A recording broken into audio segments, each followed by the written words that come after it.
Mateus 4, versículo de número 5 até o versículo de número 10.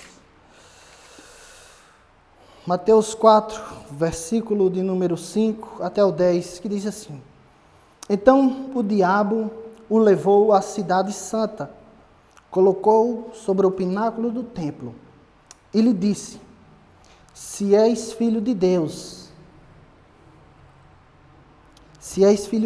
atira-te abaixo, porque está escrito: aos seus anjos ordenará a teu respeito que te guardem, e eles te sustentarão nas tuas mãos, para não tropeçares em alguma pedra. Respondeu-lhe Jesus: também está escrito: não tentarás o Senhor teu Deus. Levou o diabo a um monte muito alto, mostrou-lhe todos os reinos do mundo e a glória deles, e lhe disse: tudo isto te darei, se prostrado me adorares. Então Jesus lhe ordenou: retira-te, Satanás, porque está escrito: ao Senhor teu Deus adorarás, e só a Ele darás culto. Então nós vimos no domingo passado a filiação eterna de Cristo, ou seja, Deus dizendo: eis aí o meu filho em quem me comprazo, eis aí o meu filho em quem me comprazo. E nós vimos ele como nosso cabeça, né? Cabeça da raça humana, Adão como cabeça da raça humana e Jesus Cristo como cabeça dos salvos e os motivos da tentação. E nós vimos a confiança na providência de Cristo, Jesus em Deus, e a sua citação da palavra de Deus, dizendo que o homem não somente vivia do pão, mas vivia de toda palavra que procede da boca de Deus. Então, meus irmãos, hoje nós vamos ver a segunda e a terceira tentação. A segunda tentação, irmãos, ela é caracterizada pela tentação de tentar a Deus. Nós podemos ver isso do verso 5 ao verso de número 7. Então, a primeira coisa, irmãos, que eu queria que nós pudéssemos pensar aqui é que nós não temos, assim, a afirmação concreta de como o diabo levou Jesus até a cidade santa. Se Jesus foi levado até a cidade santa pelo diabo, até lá realmente, até o pináculo do templo, ou se foi por meio de sua visão e de seus pensamentos. Nós não sabemos como isso aconteceu, se foi de forma literal, onde Satanás carregou Jesus e colocou no pináculo do templo, ou se foi por meio da sua imaginação. Nós não temos uma certeza completa.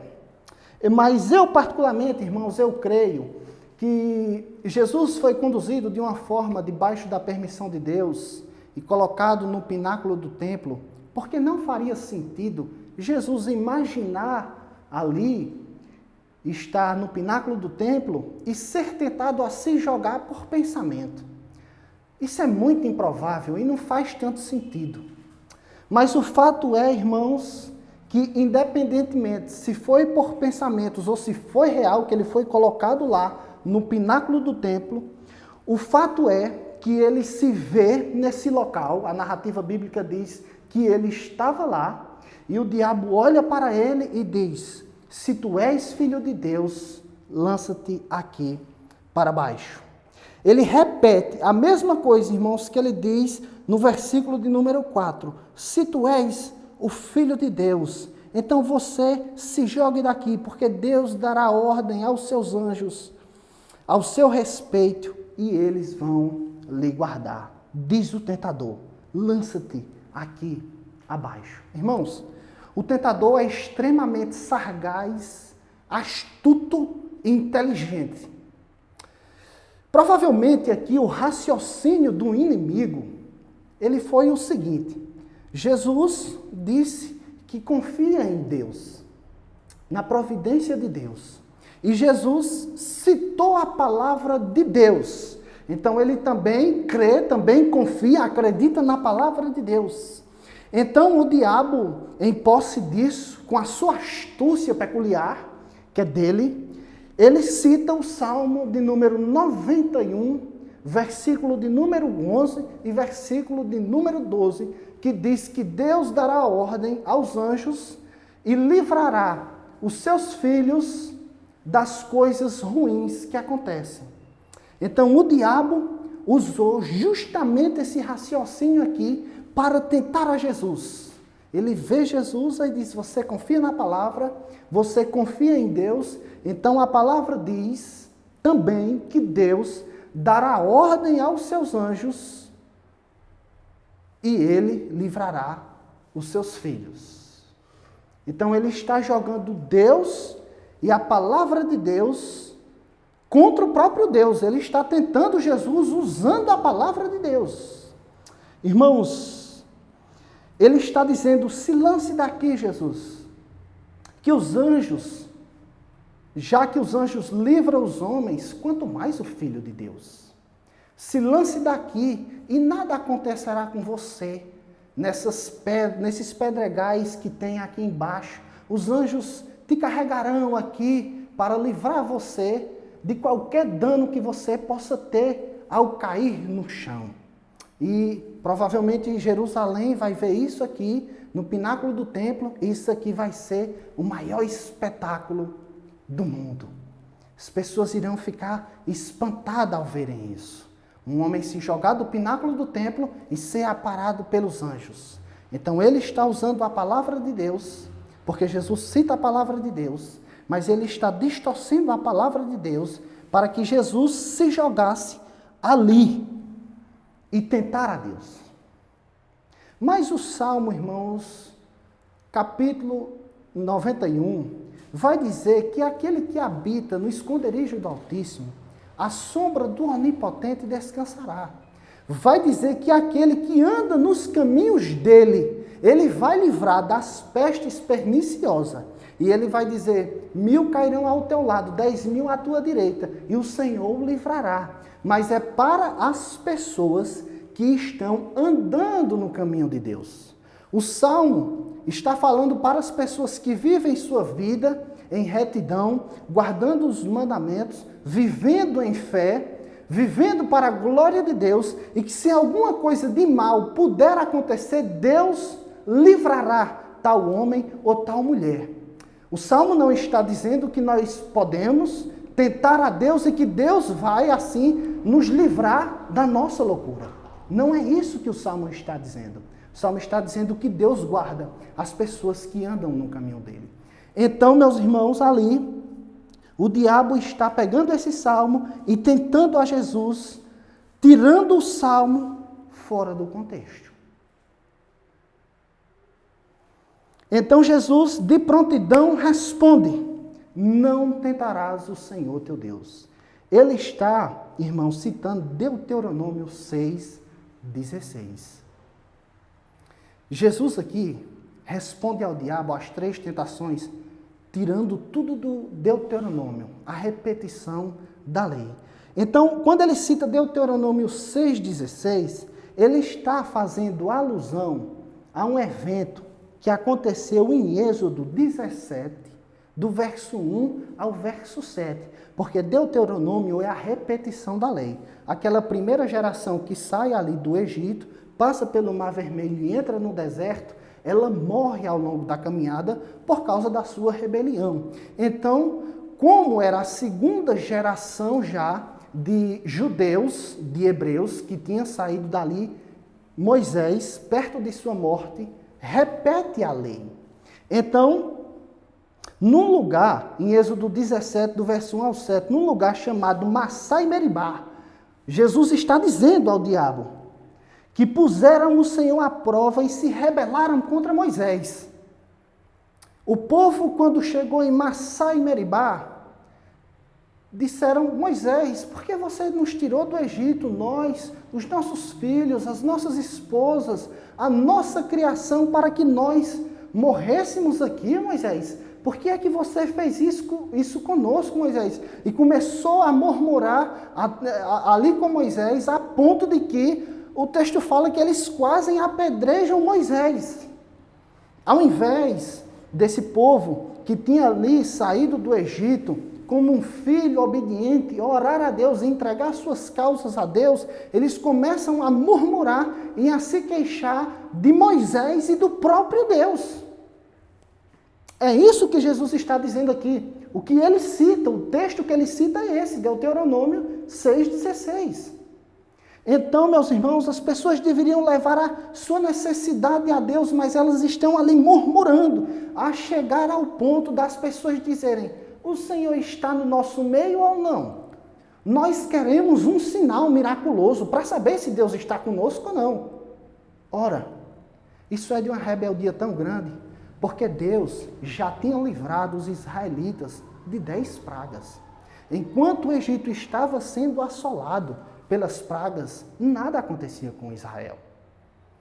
O povo de Israel, ao ser tirado do Egito, ali, eles passam a pé enxuto no Mar Vermelho, onde forma 2 paredes de água e ninguém morre. Quando os egípcios vêm, ali desabam as paredes de água e matam. E nada acontece com os israelitas. Também é um fato de que Deus, pela manhã, estava ali como uma nuvem cobrindo as pessoas para que elas não morressem do calor do deserto. E à noite vinha como se fosse uma coluna de fogo, porque à noite o deserto é muito frio e ali Deus estava preservando as pessoas, preservando suas roupas, preservando suas pernas, ali para que não inchassem naquela caminhada. E as pessoas comiam maná do céu e bebiam água de rochas e ainda assim elas estão aqui dizendo: será que o Senhor está conosco? Eu queria um sinal para saber se Deus está conosco. Então o povo de Israel colocou Deus à prova. Após tudo isso, então Jesus aqui, irmãos, no pináculo do templo, fosse por pensamento ou fosse real, Jesus sabia que qualquer atitude incorreta da sua parte era uma grave transgressão contra o seu Deus, contra o seu Pai, que tinha lhe enviado, que tinha sustentado ele até agora, até aquele momento, que tinha providenciado todas as coisas na sua vida. Ele sabia que qualquer atitude nessa direção seria um grave pecado diante de Deus. Seria o Deus Filho colocando Deus Pai à prova.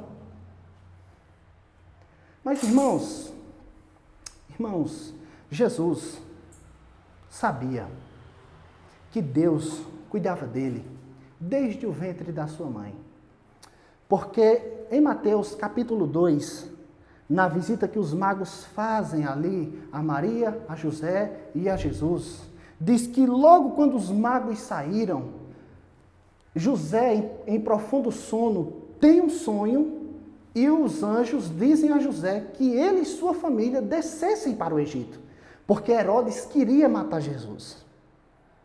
Então, muito provavelmente, Maria e o próprio José devem ter contado essa história a Jesus. E Jesus sabia que Deus, desde pequeno, estava livrando ele.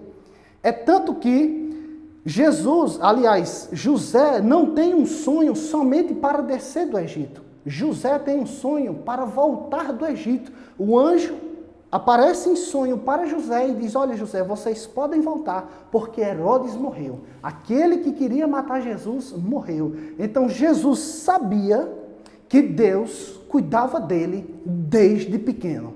Não faria nenhum sentido ali Jesus no pináculo do templo se jogar para tentar a Deus, para saber se Deus estava com ele ou não. Ele sabia que Deus estava com ele e não precisava dar demonstrações públicas ou privadas a ninguém. Ele sabia. É por isso que ele responde: não tentarás o Senhor teu Deus. Era isso que o diabo queria. Ele mudou de estratégia. E a primeira coisa, irmãos, que nós podemos entender aqui, que eu queria que nós pudéssemos pensar, é que nós devemos ter muito cuidado quando nós citamos, interpretamos e aplicamos um texto bíblico. Devemos ter cuidado, irmãos, quando estamos interpretando a Bíblia, pois foi dessa forma que o diabo tentou a Cristo Jesus. E tem muitas pessoas que tentam as outras, de forma direta ou indireta, aplicando a Bíblia. Foi assim que esse mesmo tentador distorceu no Éden, para que Eva comesse do fruto. O tentador também distorceu a palavra de Deus. Então eu quero que a gente pense aqui em algumas coisas. Por exemplo, há vários textos nas Escrituras, como Efésios capítulo de número 1, eleito antes da fundação do mundo. Romanos capítulo 8 também vai dizer a partir do verso 28, aqueles que dantes conheceu, a esses chamou, aos que chamou, a esses justificou, aos que chamou, a esses também santificou, aos que santificou, a esses glorificou. Então, é um fato que na eternidade houve uma eleição, por exemplo, e os reformados acreditam que isso é baseado simplesmente na vontade de Deus, no seu beneplácito, e não por aquilo que ele viu. Mas alguns dizem, para que eu vou pregar? Existe um povo eleito. E de fato existe. Todos os teólogos acreditam que há um povo eleito. Todas as pessoas que leem, que estudam, acreditam que há um povo eleito. Mas, da mesma forma, a Bíblia diz, Jesus disse, ide por todo mundo e pregai o evangelho a toda criatura. A palavra também manda com que todos nós preguemos o evangelho a toda criatura. E a palavra de Deus também diz em Romanos 10, 17, que a fé vem pelo ouvir, e o ouvir a palavra de Deus. O que eu quero dizer aqui, irmãos, é que uma coisa não anula a outra. E nós devemos pregar o evangelho. Segundo, isso se aplica também à santificação. Efésios capítulo 1, versículo 4 vai dizer que Deus nos elegeu para sermos santos e irrepreensíveis. Deus nos elegeu para sermos santos e irrepreensíveis. Não porque nós somos santos e irrepreensíveis que somos eleitos, é o contrário. Ele nos escolheu para sermos, não por sermos, mas para sermos. E também Hebreus capítulo 3, versículo 11 e 12 vai dizer que Deus santifica o seu povo. Mas também a palavra de Deus vai dizer que todos os filhos de Deus devem se santificar. 1 Tessalonicenses 4:3. Essa é a vontade de Deus, que vós vos santifiqueis, se abstendo da prostituição. E daí por diante. O fato é que tem pessoas que dizem, quando Deus tocar no meu coração, quando Deus quiser, eu vou deixar de fazer isso ou aquilo. Meu irmão, uma coisa não anula a outra. As duas coisas são verdades. Tem pessoas, irmãos, que dizem assim, eu declaro a vitória em nome de Jesus nós somos mais do que vencedores, a cura vai vir, a libertação vai vir, a prosperidade vai vir, porque em Cristo somos mais do que vencedores. Aí cita um texto bíblico e faz uma promessa a qual o texto nunca fez. Fazer isso, irmãos, é fazer como o diabo fez no Éden e aqui como fez com Jesus. É citar um texto fora do seu ambiente contextual e aplicar à vida das pessoas. Então, irmãos, o que eu quero dizer aqui, a primeira coisa é que nós devemos ter cuidado quando nós lemos um texto, interpretamos e aplicamos, para que nós não venhamos a fazer isso, tirando o texto do seu ambiente contextual e fazendo igual o diabo fez, tentando a Deus com a própria palavra de Deus. Isso é de uma astutice terrível. Mas segundo, irmãos, pensando de forma mais ampla aqui nesse texto, a segunda coisa que nós aprendemos é que nós não devemos se queixar. Quando pensamos de forma ampla nesse texto, irmãos, nós podemos ver Jesus aqui sendo tentado num ambiente hostil e não se queixa. Quando nós meditamos nesse texto, nós podemos ver que as pessoas em Israel, naquele evento do Êxodo, durante a chegada a Canaã, as pessoas murmuraram do começo ao fim.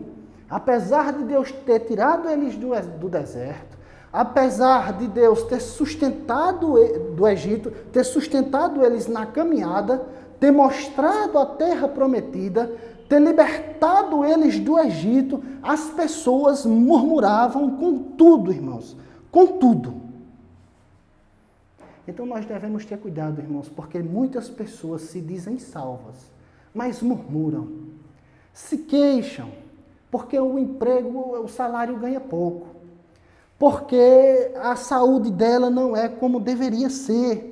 As pessoas murmuram quando às vezes perdem um emprego, murmuram às vezes quando perdem um relacionamento, murmuram por diversas coisas e acabam se esquecendo, irmãos, de tudo que Deus já fez. De certa forma, irmãos, murmurar é tentar a Deus, é olhar para Deus e dizer, o Senhor não está cuidando de mim da forma que deveria. Eu merecia mais. Eu merecia mais. Igual as pessoas no Egito. Quando nós reclamamos, irmãos, nós reclamamos porque nós pensamos que nós merecíamos mais. E dessa forma, nós tentamos a Deus. Provar a Deus. Nós não devemos, irmãos, de forma alguma, murmurar em nada. Nós sempre devemos dar graças a Deus em tudo. Nós devemos sempre louvar a Deus em tudo. Eu sei que é muito difícil, às vezes a gente passa realmente por situações difíceis, mas nós devemos entender, irmãos, que tudo o que nós temos é pela graça. Quando nós entendemos que tudo o que nós temos é pela graça, nós paramos de murmurar. Tem pessoas que acreditam que a salvação é pela graça, mas as demais coisas não são. Você tem que fazer alguma coisa para merecer, né? Aquilo ali. Mas veja, irmãos, tudo, simplesmente tudo é pela graça. Tudo, tudo. O que nós fizemos para que o dia amanhecesse hoje? O que nós fizemos para que pudéssemos existir? O que foi que os anjos fez para que pudessem existir? O que foi que a Terra, o cosmos fez para existir? Absolutamente nada, porque o que não existe não pode fazer alguma coisa para existir. Logo, tudo que existe é pela graça de Deus. Se você diz assim, eu leio 2, 3, 4, 5, 6 horas por dia, eu corro, eu faço isso ou faço aquilo, eu trabalho muito, então eu mereço. Você está olhando de forma errada, porque você só faz isso porque Deus lhe dá saúde, lhe dá fôlego e condições, porque no dia que Nabucodonosor quis se exaltar acima de Deus, Deus fez ele transformar um bicho, para que ele soubesse que Deus é quem faz todas as coisas. Deus é quem faz tudo. Ele fez Nabucodonosor virar um bicho, preservou o reino sem ele e deu de volta. Tudo, irmãos, é pela graça de Deus. Nós podemos correr, nós podemos se esforçar, nós podemos batalhar, mas nele vivemos e nos movemos. Nele. Sem Deus, irmãos, se Deus tirar a mão, tanto eu como você, como todos nós nos despedaçamos agora. Tudo é pela graça. Tudo é pela graça. Com isso, eu não estou dizendo que nós não devemos trabalhar, se esforçar, nada disso. O que eu estou dizendo é que tudo isso é pela graça. Por que é que nós estamos aqui? Pela graça. Então, irmãos, tudo. Quando nós entendemos isso, nós murmuramos muito menos, ou nós somos muito menos ingratos com Deus. E terceiro, irmãos, Deus livra os obedientes. Veja, Deus protege sim pessoas justas que andam nos seus caminhos, pessoas que creram e consequentemente se santificam e andam nos caminhos de Deus. É isso o que aconteceu com a nação de Israel. Sempre que Israel, irmãos, creu em Deus e obedeceu aos seus mandamentos, sempre Israel foi livre das opressões. Sempre. Mas sempre foi assim. Quando a nação andava nos seus caminhos, crendo em Deus, se satisfazendo em Deus, Deus fazia com que Israel crescesse, avançasse e prosperasse. Mas todas as vezes, irmãos, que as pessoas faziam o contrário à vontade de Deus, Deus punia severamente. Nós temos 2 exemplos 3 exemplos clássicos. Primeiro, Saul. Saul, irmãos, está numa guerra, no meio de uma guerra, nós podemos ver isso no primeiro livro de Samuel, e ele sabia que ele não podia sacrificar. E quando ele vê o cerco se fechando, ali Samuel fica espreito olhando, e ele vai lá no último dia, no 7º dia que Samuel disse que ia chegar, ele com medo, vendo as pessoas fugindo, ele vai e sacrifica. E o fim nós já sabemos, irmãos. Deus rejeitou Saul e Saul perdeu o reinado. Segundo, irmão, Sansão. Quando Sansão deixou de andar nos caminhos de Deus, de obedecer a Deus, apesar do Novo Testamento dizer que ele foi um salvo, um exemplo de fé, quando ele desobedece a Deus dizendo a Dalila o que ele não deveria dizer, nós sabemos como aconteceu a história. Os olhos dele foram vazados, os cabelos cortados, e ele foi servir de escravo e de chacota para os filisteus. Israel, irmãos, quando desobedecia, Israel olhava para uma grande potência militar. E ali, Deus sempre dizia a Israel, confia em mim, não se alie com ninguém. Quando Israel se aliava com outra nação para guerrear contra um grande império, Israel sempre perdia, por não confiar em Deus. Mas as pessoas que confiavam em Deus eram livres, eram livradas. Nós podemos ver isso com Daniel. Ele vai para a cova dos leões, mas ele é livrado lá.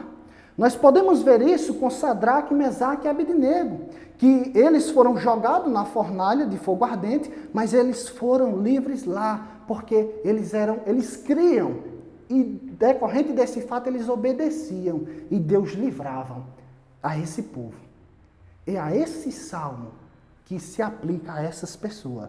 São as pessoas que andam nos caminhos dele, ele livra as pessoas.